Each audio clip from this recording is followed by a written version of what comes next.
Je m'appelle Lisa, j'ai 37 ans. Je vis avec mon mari Larry. Nous travaillons tous les deux pour l'entreprise que mon beau-père a fondée.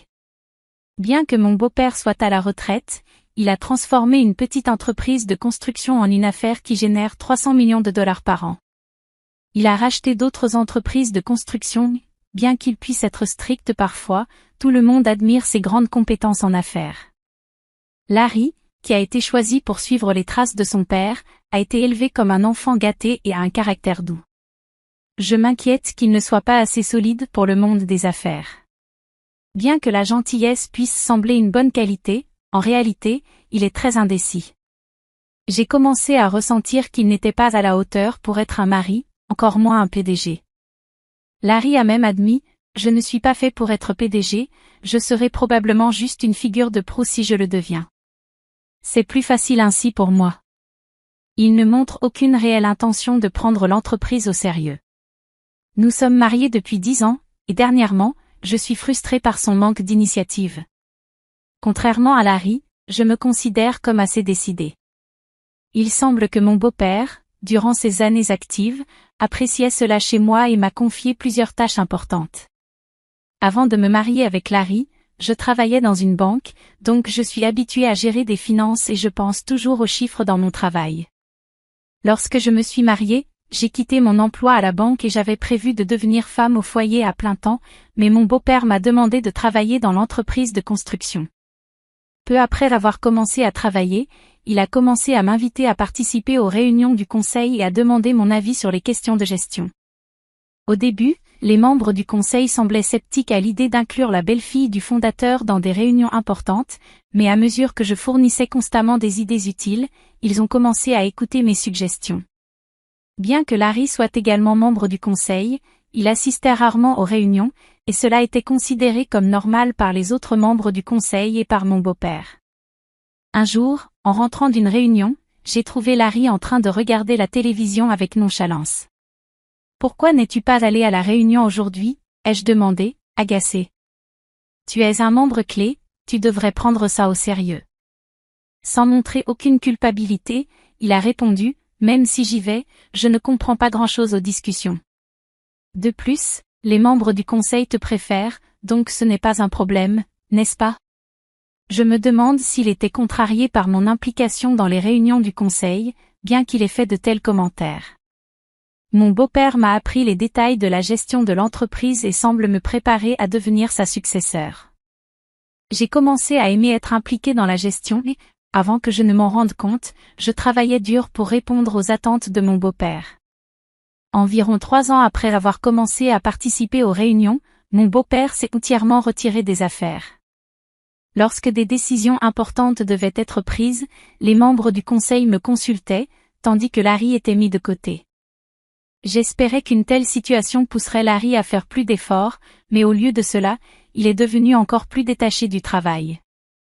Bien qu'il aille au bureau le matin, il disparaissait vers midi et restait à la maison pour le reste de la journée. Quand il me voyait à la maison, il ne parlait jamais du travail, semblant indifférent aux affaires de l'entreprise. Pendant ce temps, ma charge de travail à l'entreprise augmentait, et je devenais de plus en plus occupée. Après la retraite de mon beau-père, les membres du conseil dépendaient de plus en plus de moi, et j'ai été désignée à des fonctions similaires à celles d'un PDG. Comme nous sommes une grande entreprise avec de nombreux employés, je suis engagée à augmenter les ventes et les profits pour le bien de nos travailleurs, grâce aux efforts acharnés de tous nos employés.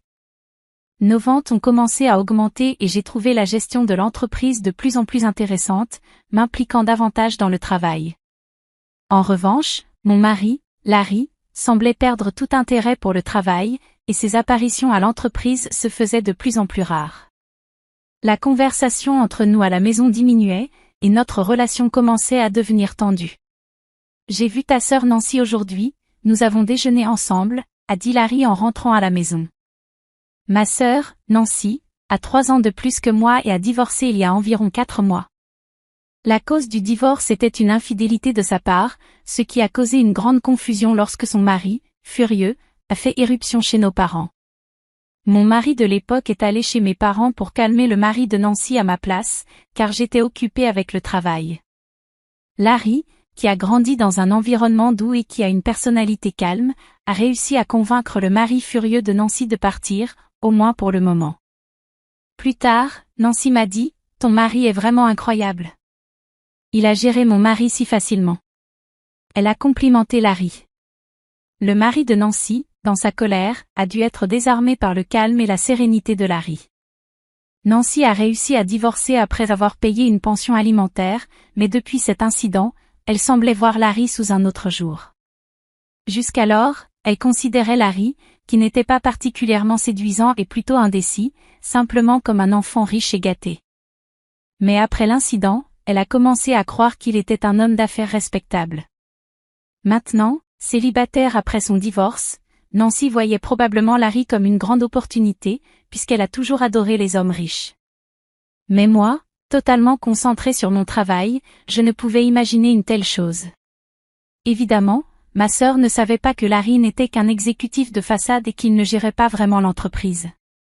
L'ex-mari de Nancy, un cadre supérieur dans une société étrangère, s'était vanté devant moi lors de leur mariage, « Mon mari est un excellent employé avec un salaire élevé, en plus, il est beau. » Tu es jalouse, n'est-ce pas? Son ex-mari était effectivement beau, intelligent et dégageait un style raffiné. Je ne comprenais pas pourquoi elle le trompait. 5 mois après avoir entendu Larry dire qu'il avait déjeuné avec Nancy, je suis rentrée chez moi et j'ai trouvé Larry avec un sérieux inhabituel. « Lisa, j'ai quelque chose à te dire, » m'a-t-il dit. C'était la première fois que j'entendais ces mots de sa part, et j'ai senti un mauvais pressentiment. Le cœur battant, j'ai attendu qu'il parle. « En fait, Nancy est enceinte de mon enfant et je veux divorcer, » a-t-il dit. J'étais choquée par la demande de divorce, mais encore plus surprise d'apprendre que Nancy était enceinte. Sans voix, Larry a continué, « Nancy prévoit de venir ici lors de notre prochain jour de congé pour en discuter, donc je compte sur toi, » a-t-il ajouté. J'étais stupéfaite. Je lui ai demandé, « Donc, tu veux épouser ma sœur ?» Avec un air troublé, Larry a répondu, « Ce n'est pas que je veuille l'épouser, mais si elle attend mon enfant, je pense que je n'ai pas le choix. » J'ai soupiré devant l'indécision typique de Larry et j'ai répondu, « Eh bien, si elle attend ton enfant, je suppose qu'il n'y a pas d'autre solution. Nous en discuterons quand elle viendra. » Il semblait que mon mari et moi n'étions jamais capables de prendre une décision ensemble, alors j'ai décidé de rencontrer directement ma sœur pour régler les choses, même si j'avais déjà décidé de divorcer. Je pensais qu'il était nécessaire de consulter mon beau-père concernant la situation de l'entreprise, car, en tant que belle-fille du fondateur, j'étais impliquée dans la gestion des affaires, mais si je divorçais, je deviendrais une étrangère. Le lendemain, je suis allée chez mes beaux-parents et j'ai raconté à mon beau-père exactement ce que mon mari m'avait dit. Ma belle-mère, qui était présente, était enthousiasmée par l'idée d'avoir un petit enfant, mais elle s'est vite tue après avoir été réprimandée par mon beau-père. Pour ma belle-mère, il semblait qu'elle se souciait plus du petit enfant que de la gestion de l'entreprise. Après un moment de réflexion, mon beau-père a dit avec un sourire, « Lisa, je veux que tu continues à être impliquée dans la gestion de l'entreprise, comme tu l'as fait jusqu'à présent. Je ne me préoccupe pas de Larry. J'en prends la responsabilité, alors laisse-le faire ce qu'il veut. » Il semblait que mon beau-père accordait plus d'importance à la gestion de l'entreprise qu'à son propre fils ou petit-fils. Bien qu'il soit à la retraite, mon beau-père, en tant que fondateur, avait encore une voix influente au sein de l'entreprise, et la majorité des actions étaient à son nom. Il n'y avait donc aucun cadre qui osait s'opposer à sa volonté. J'étais moi-même intéressée par mon travail et je répugnais à l'idée d'y renoncer à ce moment-là. Maintenant que la question de mon travail était réglée, il était temps de discuter de l'avenir avec ma sœur. Le jour de mon congé, ma sœur est venue chez moi avec un grand sourire et a dit, « Lisa, c'est dommage que tu n'aies pas pu avoir de bébé. Je vais te donner beaucoup d'argent en guise de compensation, alors s'il te plaît, quitte cette maison immédiatement. » Elle a dit cela avec un air triomphant. Mon mari écoutait simplement notre conversation en silence, sans rien dire, bien qu'il soit à l'origine de toute cette situation. J'étais stupéfaite par l'indifférence sur le visage de mon mari et j'ai dit, « C'est d'accord pour divorcer, mais il y a aussi la question du loyer et de la répartition des biens, alors faisons appel à un avocat pour tout régler correctement. » Je n'aurais jamais imaginé que toi, ma sœur, Tu tomberais amoureuse d'un homme comme Larry, ai-je répondu ironiquement. Ma sœur m'a regardé un instant avec une expression sévère, mais elle a vite repris son calme et a dit. J'ai finalement compris qu'il ne s'agit pas de l'apparence des hommes, mais de ce qu'ils ont à l'intérieur. C'était amusant d'entendre ma sœur parler comme si elle comprenait parfaitement l'intérieur de mon mari. Retenant un sourire, j'ai répondu, c'est formidable, n'est-ce pas?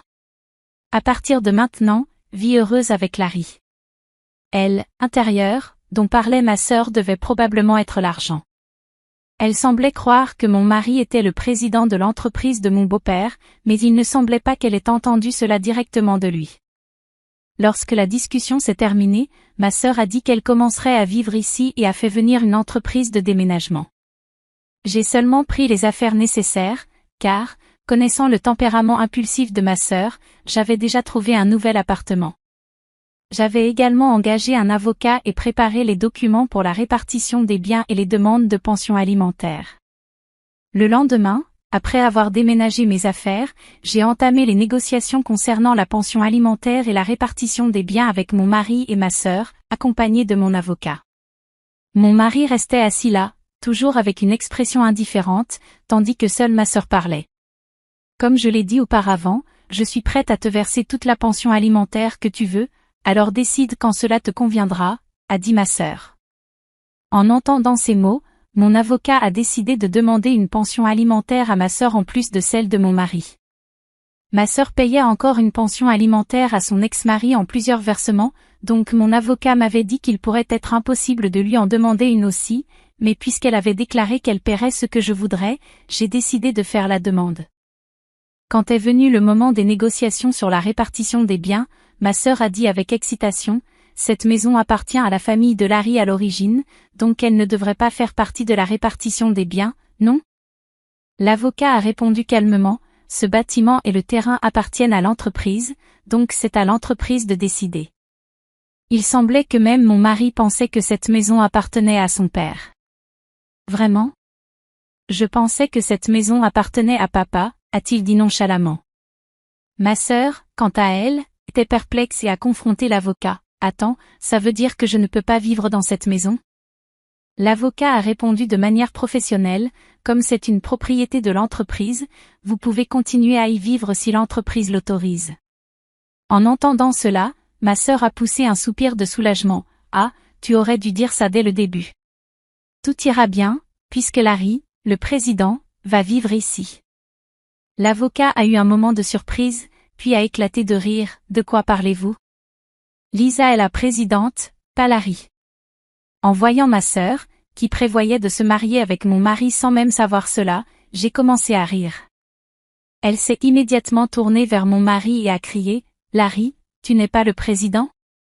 Je suis intervenue pour mon mari, qui semblait confus, et j'ai expliqué à ma sœur, « Larry n'est qu'un conseiller, sans droits exécutifs. Je suis directrice exécutive et j'ai aussi été nommée présidente. » Le père de Larry, le fondateur, a toujours été le président, mais lorsqu'il a pris sa retraite, il m'a nommée directrice exécutive et présidente. Les autres cadres ont apprécié mes performances, et il n'y a eu aucune opposition. D'un autre côté, mon mari, grâce à l'arrangement de son père, recevait un salaire d'exécutif en tant que conseiller, sans droits exécutifs.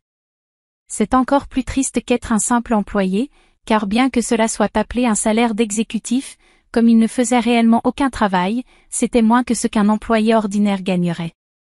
Alors, je supportais toutes les dépenses de la maison. Mon mari, qui ne s'occupait pas des finances domestiques, ne savait même pas si la maison dans laquelle nous vivions appartenait à l'entreprise ou à son père. Bien que notre maison appartienne à l'entreprise, mon beau-père, qui en était responsable, me faisait toujours payer un loyer, comme s'il s'agissait d'une propriété de location classique. L'avocat, toujours en riant, a demandé, « Pouvons-nous continuer à louer cette maison à Larry ?» Ma sœur a réagi à la mention du loyer dans la question de l'avocat. « Qu'est-ce que tu veux dire par loyer? Tu suggères de faire payer un loyer à Larry? Ce n'est pas une propriété de l'entreprise? Il faut que ce soit gratuit. » L'avocat a présenté le montant du loyer, tout en riant de ses paroles. Elle a été choquée en voyant la somme, tout comme Larry, qui semblait entendre parler de cela pour la première fois. Je suppose qu'une maison de cette taille a vraiment un loyer élevé. Je ne peux pas payer cela avec mon salaire, a-t-il dit. Sa rémunération exécutive ne laisserait presque plus rien après avoir payé ce loyer.